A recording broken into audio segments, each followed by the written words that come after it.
ఇటీవల టీడీపీకి రాజీనామా చేసిన రాయపాటి రంగారావు మరోసారి సంచలన వ్యాఖ్యలు చేశారు. కొందరు కిరాయి హంతకులు తనను హతమార్చాలని చూస్తున్నారని ఆరోపించారు.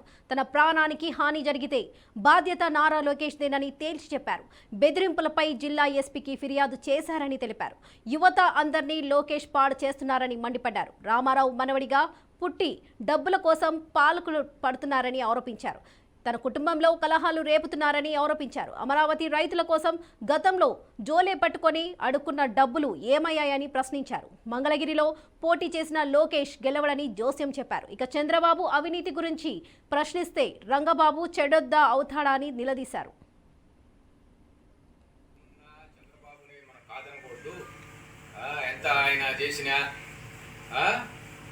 మిగతా కులాలలాగా మనం బయటకు పడవంగా మనం ఎదుగు పడతారు మీరు బయట అని మాట 12 నిమిషాలు కాలైంది. నువ్వు గనక ఈ రోజు నుంచి విరమించుకోకపోతే ఈ సంగతి తెలుస్తాను. నిన్ను నీ కుటుంబాన్ని తెలుస్తాను. నేను ఇక్కడ 40 సంవత్సరాల్లో ఇక్కడే ఉన్నాను. మీరు కిరాయి హంతకులు కాదు. ఎవరినైనా తీసుకురండి రే. ఇటుకేస్తే 5 నిమిషాలు 100 మంది వస్తారు. నన్ను చంపుతారా రండి. ఉదయం ఎక్కడ ఉంటాను, మధ్యాహ్నం ఎక్కడ ఉంటాను, సాయంత్రం ఎక్కడ ఉంటాను, ఏ టైంలో ఎక్సర్సైజ్కి వెళ్తా, జిమ్కి వెళ్తా అన్నీ తెలుసు. రండిరా.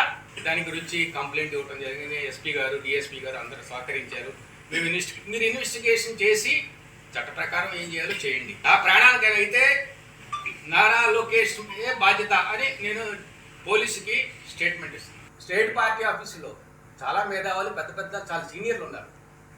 సీనియర్లు మరి వాళ్ళన్నా బయటికి రావాలిగా, నిజాలేని చెప్పాలిగా. మనకి ఎందుకులే అనుకుంటారేమో.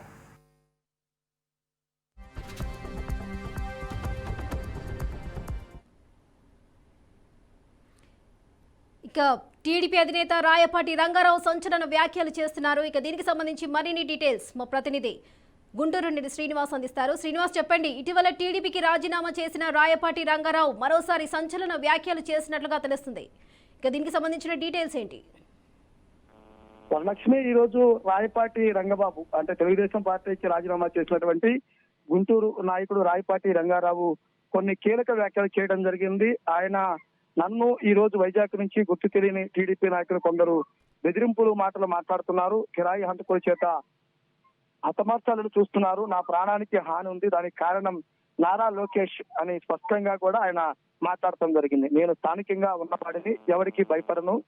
జిల్లా ఎస్పీకి కంప్లైంట్ చేయడం జరిగింది. యువతని పాడు చేస్తున్న నారా లోకేష్ అంటూ కూడా ఆయన మాట్లాడటం జరిగింది. ముఖ్యంగా రామారావు మనవడిగా పుట్టడం, డబ్బుల కోసం పాటుపడుతున్నావు, పెద్ద నాయకులు ఉన్నారు, వారి బయటికి రావాలి. మా చెల్లి చేత నన్ను అనరాని మాటలు అనిపించావు, మా కుటుంబంలోనే కలహాలు రేపావు అంటూ కూడా రంగారావు కీలక వ్యాఖ్యలు చేయడం జరిగింది. అసలు నేను తెలుగుదేశం పార్టీ టికెట్ ఆశించలేదు, జాక్ అనేది చంద్రబాబు చేత స్థాపించబడినది మాత్రమే అంటూ కూడా మాట్లాడటం జరిగింది. అదేవిధంగా లోకేష్ మంగళగిరిలో పోటీ చేసిన గెలవడు, అవినీతి గురించి ప్రశ్నిస్తే రంగబాబు చెడ్డోడో అంటూ వాళ్ళకి సమాధానం చెబుతున్న పరిస్థితి ఉండడం జరిగింది. అయితే అమరావతి జాక్ డబ్బులు అన్ని ఎవరి అకౌంట్ లోకి వెళ్ళాయో క్లారిటీ ఇవ్వాలంటూ కూడా ఘాటైన వ్యాఖ్యలతోటి రంగబాబు ఈ రోజు మీడియా ముందు మాట్లాడటం జరిగింది. అయితే ముఖ్యంగా చూసినట్లయితే కనుక రాయపాటి కుటుంబము గత కొన్ని సంవత్సరాల నుంచి కూడా తెలుగుదేశం పార్టీకి చాలా బలంగా ఉన్నటువంటి పరిస్థితి ఉండడం జరిగింది. కానీ అనూహ్యంగా చూసినట్లయితే కనుక ఇప్పుడు ఈ ఎన్నికల సమయంలో రాయపాటి కుటుంబం నుంచే వ్యతిరేకత ఎదురు కావటము, రాయపాటి తనయుడిగా ఉన్నటువంటి రంగారావు మీడియా ముందుకు వచ్చి మాట్లాడటమే కాకుండా లోకేష్ చంద్రబాబు పై కూడా వ్యాఖ్యలు చేయడం కూడా జిల్లా వ్యాప్తంగా కూడా సంచలనంగా మారడం జరిగింది. అసలు ఏంటి తెలుగుదేశం పార్టీకి పట్టుకొమ్మలాగా ఉన్నటువంటి రాయపాటి కుటుంబంలో నుంచి ఇలా మాటలు రావడం ఏంటి?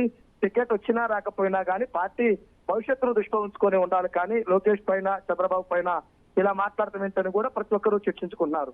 అయితే రాయపాటి రంగబాబు తనకు వచ్చినటువంటి బెదిరింపు కాల్స్, థ్రెట్ కాల్స్ గురించి కూడా చాలా క్లియర్ గా కూడా ఎస్పీ కంప్లైంట్ చేశాను, నేను ఎవరికి భయపడినట్టు కూడా స్పష్టం చేసిన పరిస్థితి కనుక ఉంది. రైట్ శ్రీనివాస్.